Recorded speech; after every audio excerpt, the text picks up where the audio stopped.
Good morning students. कक्षा 12 के विद्यार्थियों का ऑनलाइन क्लास में स्वागत है।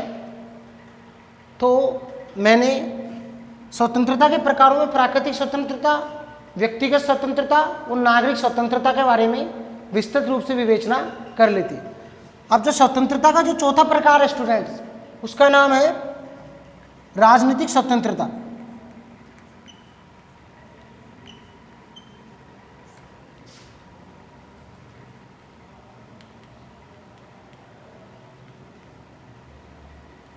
लिखिए इसमें, इससे एक बार क्वेश्चन भी बन जाता है स्टूडेंट। कई बार वो क्वेश्चन इस प्रकार बनता है, लिखिए गिलक्राइस्ट ने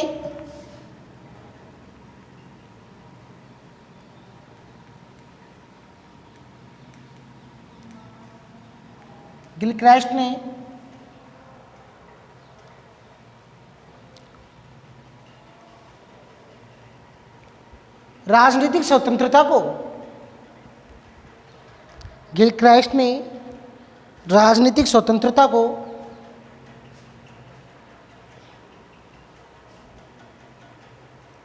गिलक्राइस्ट ने राजनीतिक स्वतंत्रता को लोकतंत्र का दूसरा नाम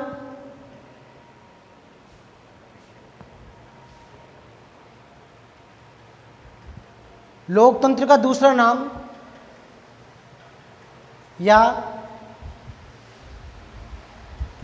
लोकतंत्र की आत्मा बताया है, या लोकतंत्र की आत्मा बताया है,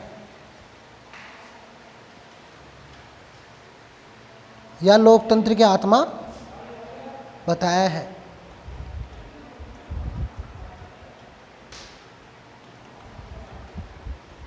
मतदान,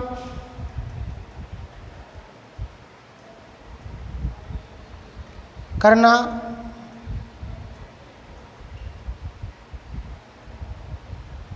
राजनीतिक प्रक्रियाओं में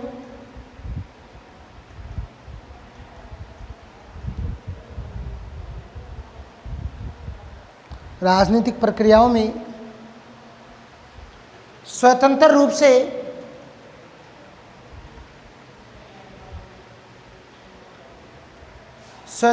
से भाग लेना, राजनीतिक प्रक्रियाओं में स्वतंत्र रूप से भाग लेना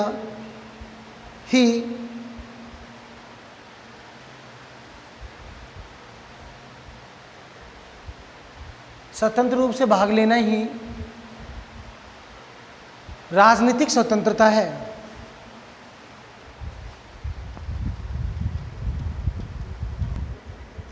इसके बाद में स्टूडेंट्स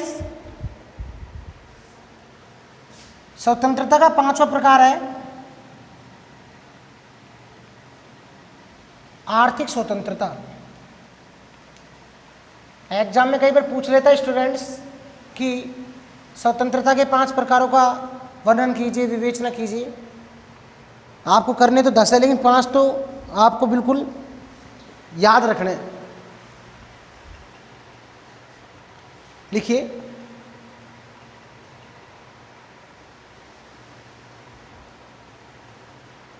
आर्थिक स्वतंत्रता का यह आशय है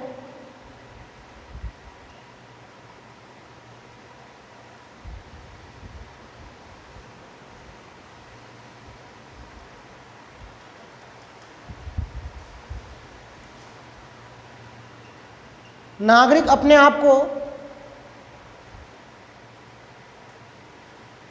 अपने आप को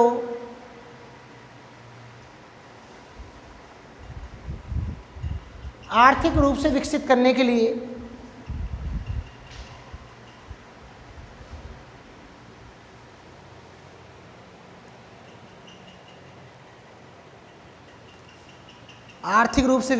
के लिए स्वतंत्र हो।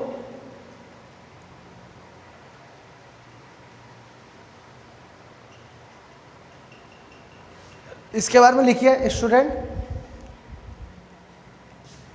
धार्मिक स्वतंत्रता। धार्मिक स्वतंत्रता।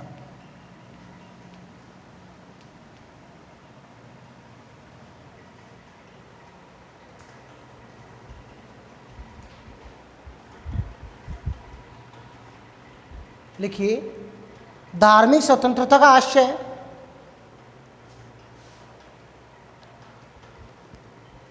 धार्मिक स्वतंत्रता का आशय नागरिकों की अंतःकरण की स्वतंत्रता से है।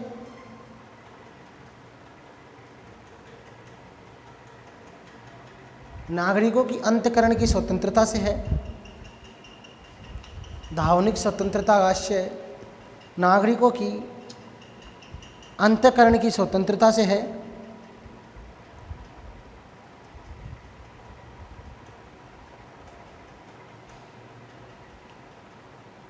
व्यक्ति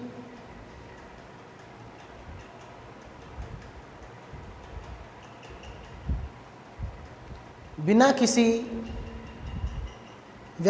किसी रुकावट के लिए बिना किसी रुकावट के व्यक्ति बिना किसी रुकावट के किसी भी पंथ,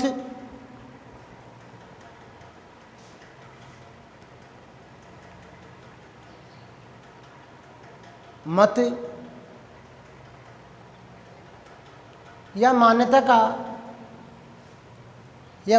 का अनुसरण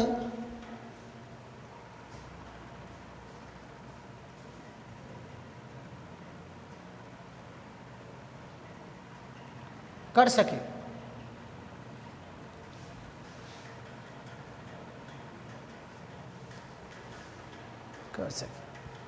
इसके बाद में 7वां लिखिए स्टूडेंट, सामाजिक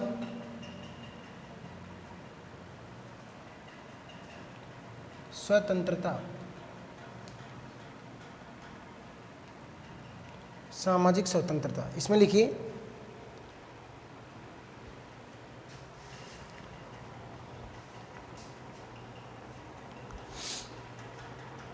नागरिकों के साथ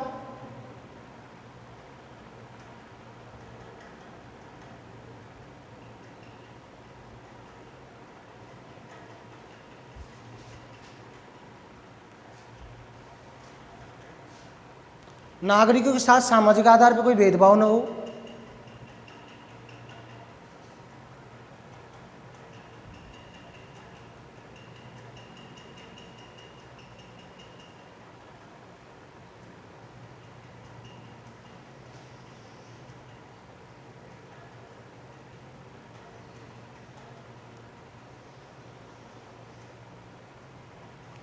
सभी नागरिक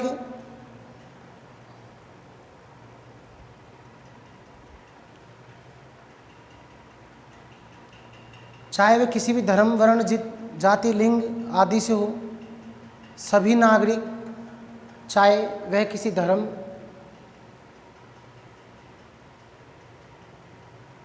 जाति, वर्ण, लिंग आदि से हो, वर्ण, लिंग आदि से हो,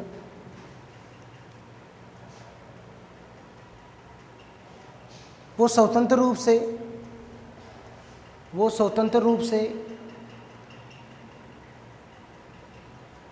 सार्वजनिक स्थानों का उपयोग कर सके। वो स्वतंत्र रूप से सार्वजनिक स्थानों का उपयोग कर सके।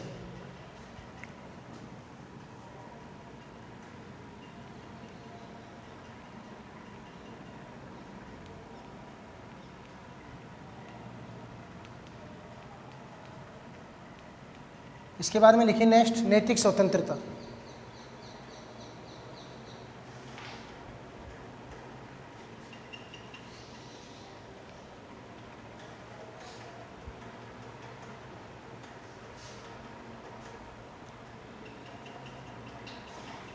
नैतिक स्वतंत्रता का आशय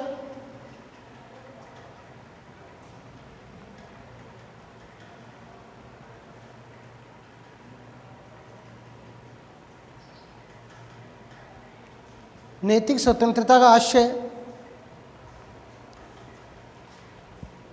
व्यक्ति के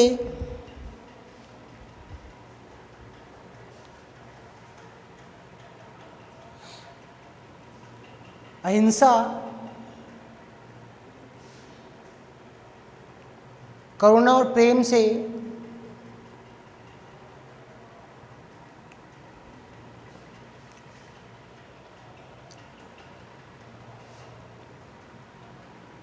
भरे हुए,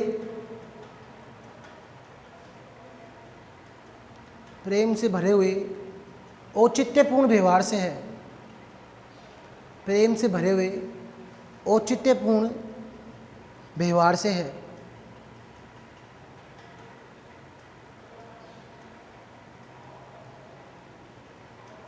प्रेम से भरे औचित्यपूर्ण व्यवहार से है। इसके बारे में लिखिए स्टूडेंट्स। नंबर 9, राष्ट्रीय स्वतंत्रता।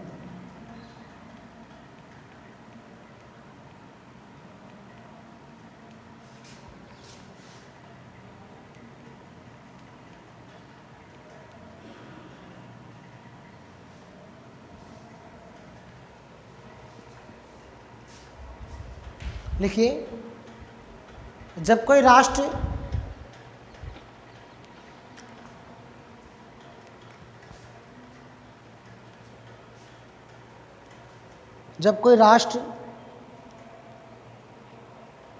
शासन करने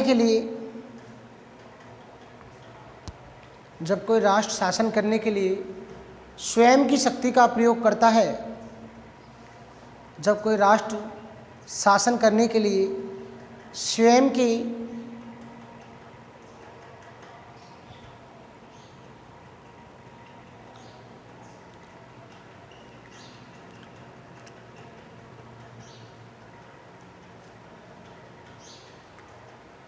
शक्तियों का प्रयोग करता है और अन्य देशों के आदेश पालना से मुक्त हो जाता है।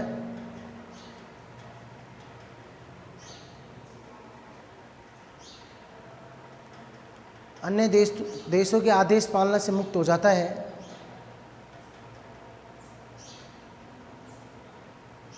वो राष्ट्र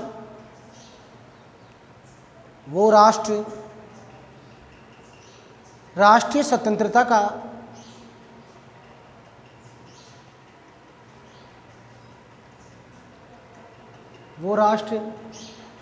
स्वतंत्रता का परिचायक होता है।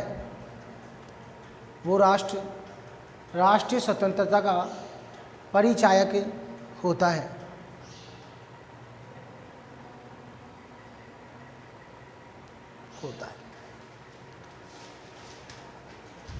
उपनिवेशवाद राष्ट्रीय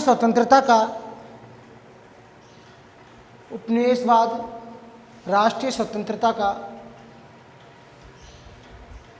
सबसे बड़ा शत्रु है।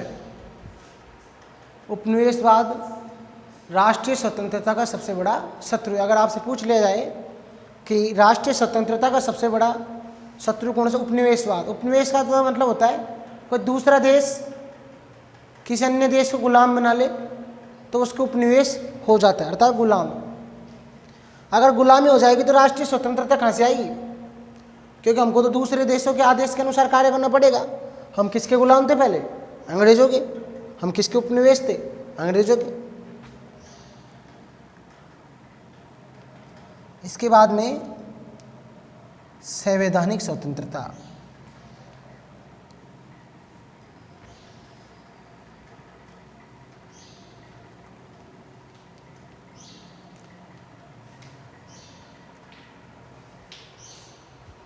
लिखिए स्टूडेंट्स, यह स्वतंत्रता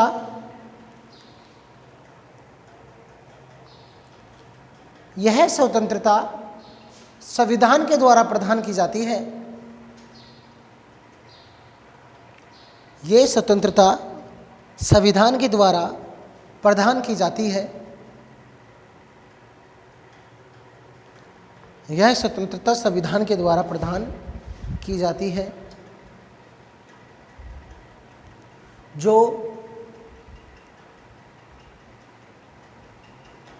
अन्य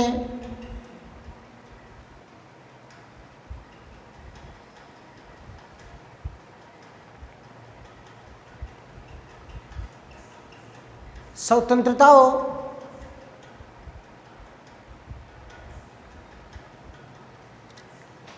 जो अन्य स्वतंत्रताओं की रक्षा की गारंटी देती है। यह स्वतंत्रता संविधान द्वारा प्रदान की जाती है और अन्य स्वतंत्रताओं की रक्षा की गारंटी देती है। अर्थात जो अन्य स्वतंत्रता है उसकी रक्षा करने का कार्य कौन करता है? संविधान के द्वारा दी जाने वाली स्वतंत्रता। नोट लगा के लिख लीजिए एक लाइन।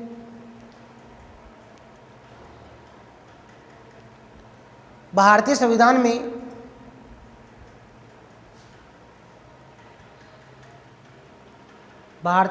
में अनुच्छेद 32 भारतीय संविधान में अनुच्छेद 32 संवैधानिक उपचारों के अधिकार के माध्यम से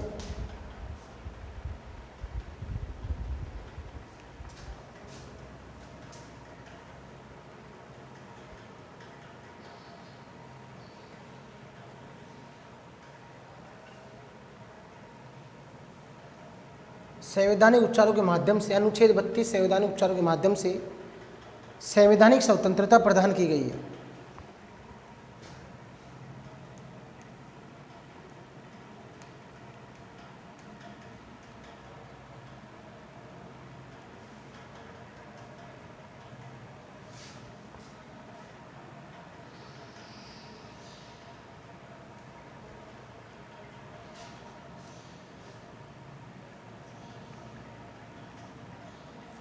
स्टूडेंट्स, अब आपके सामने जो नेक्स्ट टॉपिक है वो है स्वतंत्रता के लिए आवश्यक शर्तें या नियम। अर्थात अगर आपको स्वतंत्रता स्थापित करनी है तो उसके लिए क्या क्या तो शर्तें होनी चाहिए, क्या क्या नियम होने चाहिए। तो परीक्षा में प्रश्न पूछ लेता है, कभी दो पूछ ले, दो लक्षण बताइए। तो पहला, शिक्षित नागरिक।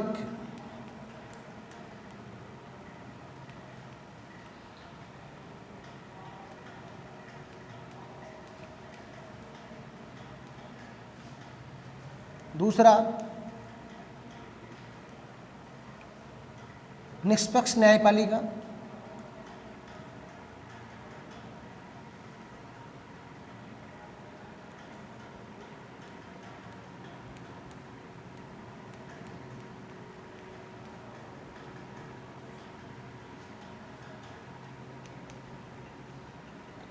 शासन के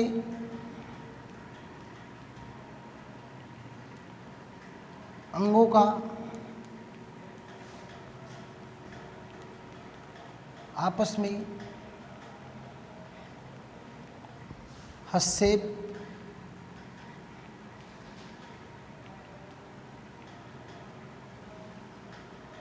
न्यून मात्रा में होना।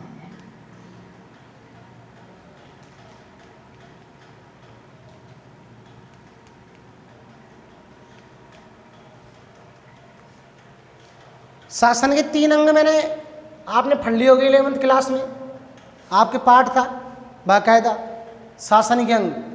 जैसे आपने कार्यपालिका, विधायिका और न्यायपालिका के बारे में पढ़ा होगा तो आप जानते होंगे।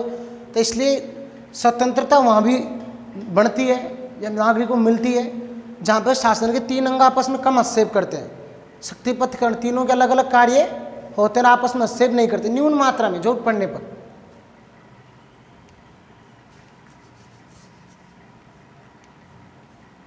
लोकतांत्रिक व्यवस्था,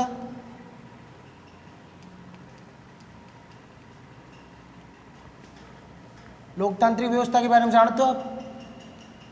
अर्थात अंतिम शक्ति किसमें निहित हो? जनता में निहित हो।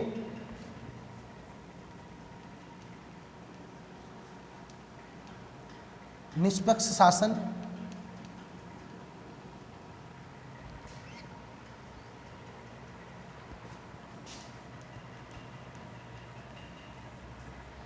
निष्पक्ष जमानत,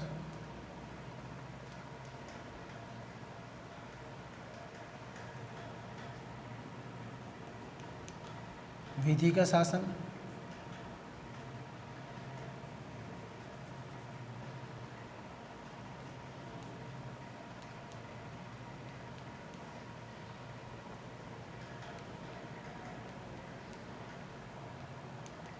संविधानवाद,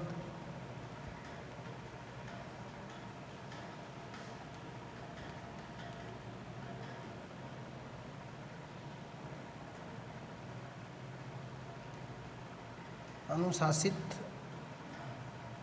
एवं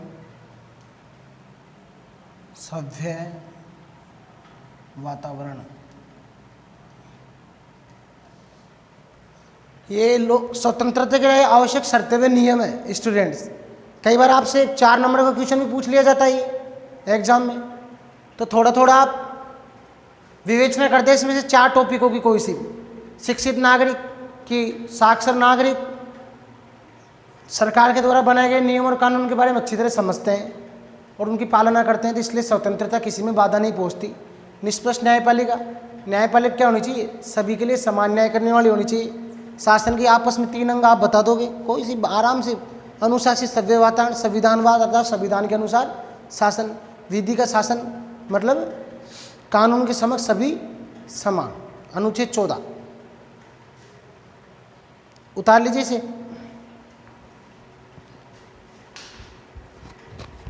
और कई बार एक नंबर का प्रश्न पूछ लेता है कि स्वतंत्रता के लिए आवश्यक 2 शर्तें या नियम बताइए, तो कोई सी भी 2 आप ये टाइटल दे रखे हैं उनमें से उतार देना। ज़्यादा लंबा करने की जरूरत नहीं होती कई चीज़ों को स्टूडेंट्स, नहीं तो फिर आप याद ही नहीं कर पाओगे।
वो लिख लीजिए स्टूडेंट एक चाहो तो।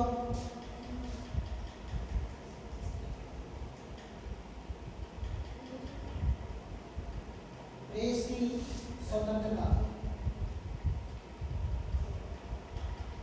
अर्थात स्टूडेंट्स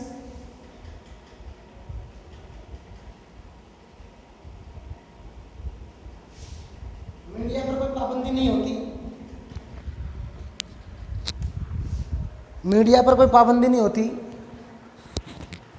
जब भी व्यक्ति की स्वतंत्रता बनी रहती है। ऐसे बहुत है, ऐसे तो आर्थिक दृष्टि से समतामूलक समाज राज्य की दृष्टि में सभी समान, लेकिन 10 खूब बहुत है।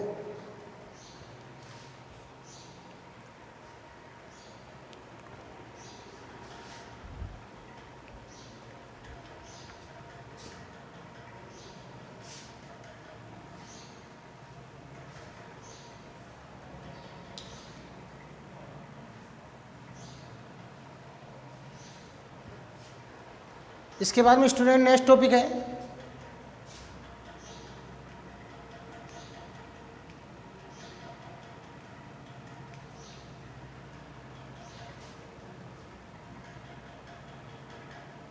स्वतंत्रता के मार्ग में अवरोध, रुकावट,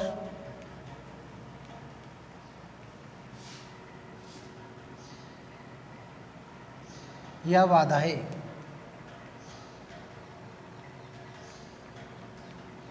स्टूडेंट्स स्वतंत्रता के मार्ग में जो सबसे बड़ी बाधा है वो पहली है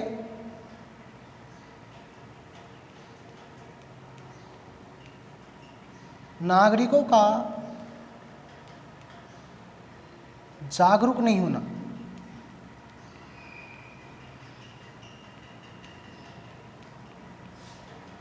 नागरिकों का जागरूक नहीं होना।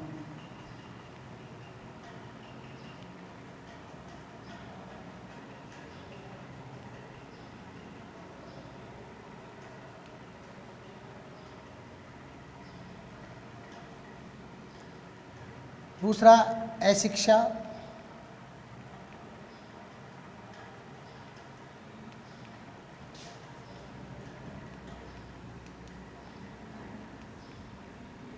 शासन के प्रति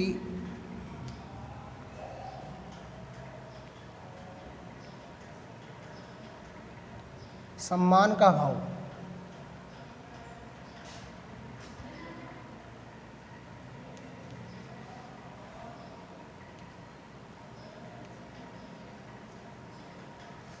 शासन के प्रति सम्मान का अभाव।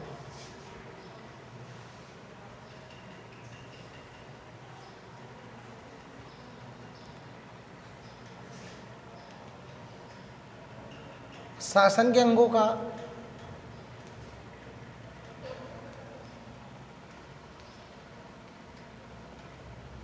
शासन के अंगों में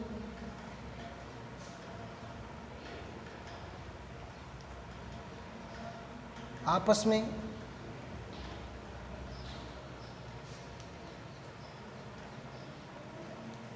बहुत अधिक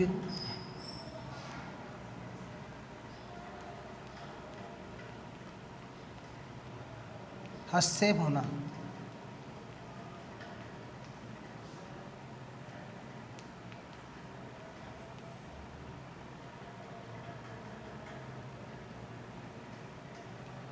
राष्ट्र विरोधी तत्व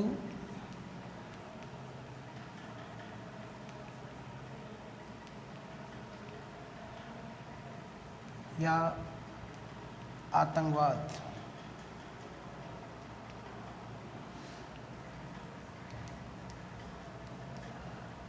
कार्यपालिका का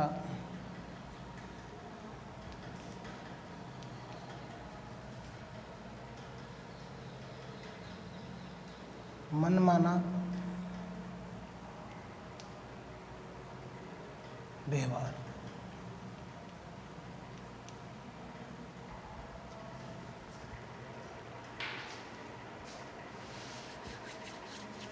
देखिए स्टूडेंट्स,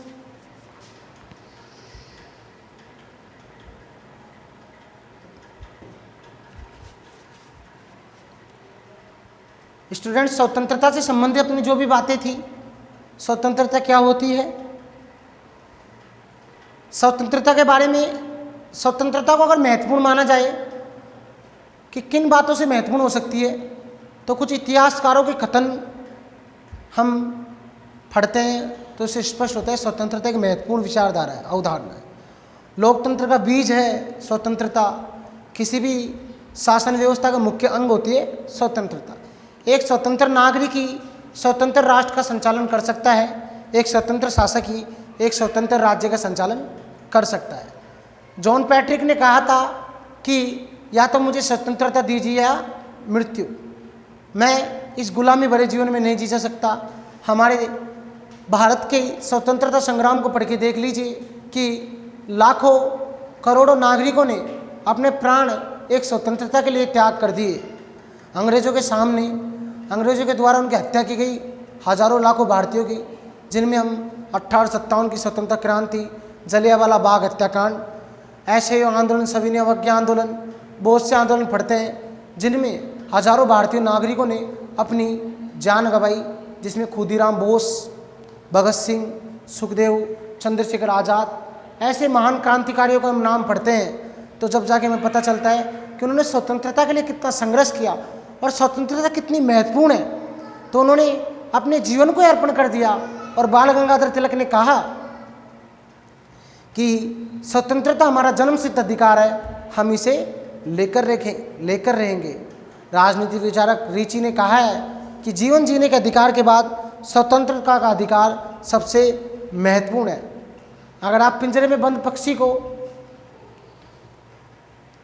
कितनी भी अच्छी वस्तु खिलाओगे तो वो उसको ज़्यादा नहीं खाएगा, क्योंकि पंछी का जो असली जीवन होता है वो स्वतंत्र आसमान में उड़ने का होता है। पिंजरे में बंद पक्षी का कोई जीवन नहीं होता।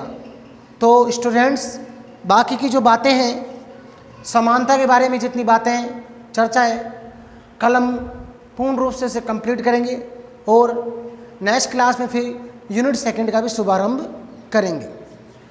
यूनिट सेकंड में अपने 3 पार्ट है, राजनीतिक, सामाजिक, सहभागिता और संस्कृति। ओके, बाय, धन्यवाद।